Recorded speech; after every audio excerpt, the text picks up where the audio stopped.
Daytime starts right now. Celebrity historian Raffi Andonian is here to break down the history behind this world-famous sport. He is serving up facts a little bit later in studio. I love the outfit, Raffi. He never lets us down. He's always dressed for the occasion.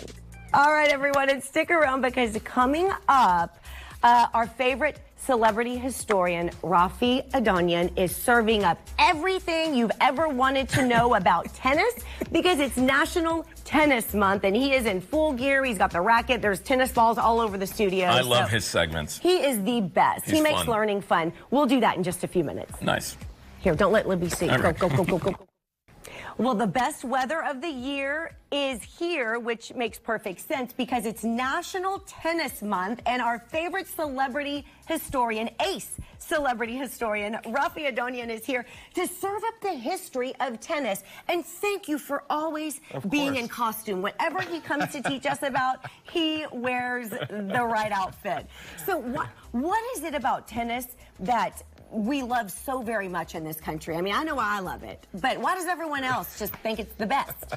Well, there's lots of reasons. Now, the tennis goes back centuries. So I think it's kind of centuries in the making is how I would think about it. The funny thing is, even though we love it in this country, it's not a sport that George Washington really played, believe it or not. He was more into fox hunting and like horseback riding and things like that. Yeah. But in the United States, since you mentioned the United States, it gets popular in the late 19th century. We're talking 1870s, 1880s, 1890s, early 1900s. Tennis in the 1800s? Believe it or not, actually, they played tennis hundreds of years before them, but not in the United States. Wow. It'd be more in other countries. And so part of the reason for that is because there's two things going on in that time period that are important.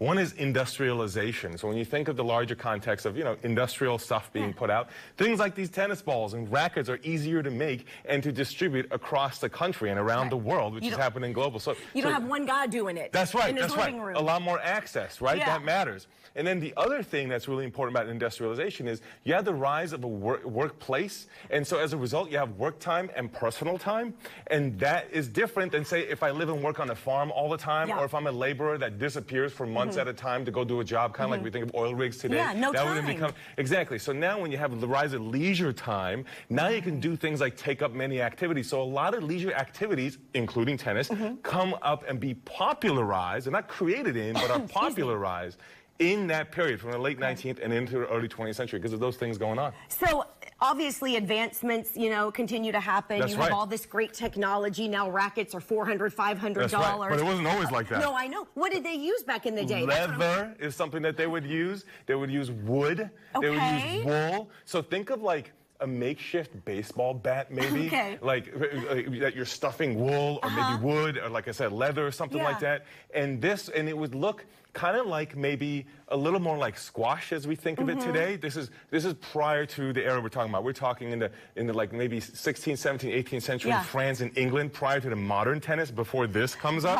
Right. And even before then, if you go, it looked a little more like handball. So you might have people hitting the ball back and forth or throwing back and forth, more like handball. So there's different kind of rudimentary versions of it. Now, here's something that I think is really interesting. Initially, in that period, when we're talking several hundred years ago now, it's royalty and aristocrats that play the game, not really common folk. So it was kind of an elite game and more on a specialized court, like I was saying, but not outdoors the way we think about it. It goes outdoors and goes on the grass, more actually in the George Washington era, in the 1700s. Sounds like that would be difficult on grass and nothing bouncing. It does, but think about Wimbledon. Wimbledon is on the grass, and the reason for that is English aristocracy. Now, it's in George Washington's era, but not George Washington himself. This was happening over in Europe. And the reason they started moving on grass is because aristocrats thought, why don't we play this on our property instead of having to go over to a court? Get our shoes dirty. Exactly. And it does kind of show that you have land when you play on property and on grass, because remember, back then, there's not widespread land ownership. That shows status. Oh, come here, come play on my court. That's right. That's right. My own courts in the back. Yeah. Now, you also wanted to tell us about someone that's a very big deal, a trailblazer in tennis, and is also being featured on the Quarter. That's right, Althea Gibson. So speaking of which, since it's National Tennis Month, what you have is the Quarter is one of the newest quarters. It is Althea Gibson there on the screen, and there's a quarter that you see there that is circulating in your pockets this year, and you see her there with a tennis racket and the ball, of course, on the court. Althea Gibson was the first African-American woman to play in tennis. Not only did she play, but in the 1920s and 30s, she was dominating. Excuse me, she was born in the 1920s. She was dominating in the 40s and 50s. So to give you an idea, at one point in her league that she was playing in, which was segregated black and white, she won 10 national titles in a row. What? 10 national titles in a row. She was a major sensation. She eventually broke the barrier, played in the French Open, which of course is what I'm dressed in, is colorful. So those English aristocrats, which are about control, they're going to be wearing white, like this visor here. But what the French will be wearing, much more colorful, like this in the blue. Really? And so when you go to the French Open today, you see dressed in color. You go to the Wimbledon in England, it's all white. Now she won both.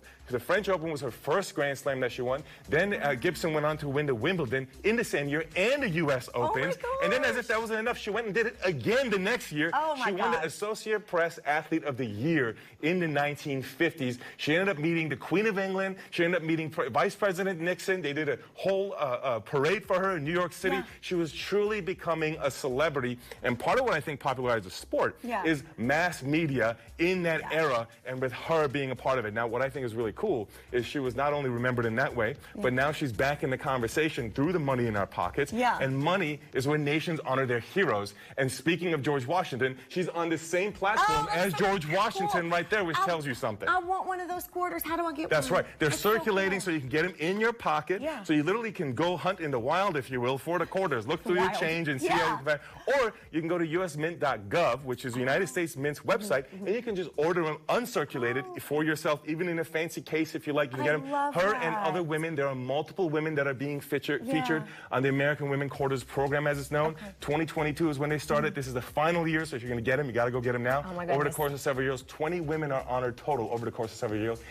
She's one of the newest ones. That is amazing, Raffi. And I have a special love for tennis because my son Tanner, it is his sport. He plays it all year, and he's really good, and he loves it. And for him, he thinks pickleball is... He goes, that's baby tennis. That's not real tennis. And I am not trying to offend any pickleball lovers, but like tennis players, that's how they feel about pickleball, you know? Well, you have an aristocratic son now. Yeah, well, you know... Sorry, buddy. I wish I could back the rest of that up. We're not going to have our own tennis court. You better have proper manners, too, then, if he's playing a tennis like that. He's 16 years old and a boy, so, yes. But maybe I could get him a quarter. That's right. That's what you can get. Quarters. All right. You are so awesome, Raffi. Thank you so much for that lesson. And if you would like more on Raffi, Celebrity Historian, you just have to go to his website, which is celebrityhistorian.com. You can also find him on Instagram. Look at this. He's just a jack of all trades. He knows it and he can play it. Whoa, hey. And we'll be right back after the break. I can't believe these stayed balanced. We didn't lose some tennis balls here. All right, Raffi. Let's see what you got. Oh, are you going to hit me? Well, don't hit me, camera. I'm not going to hit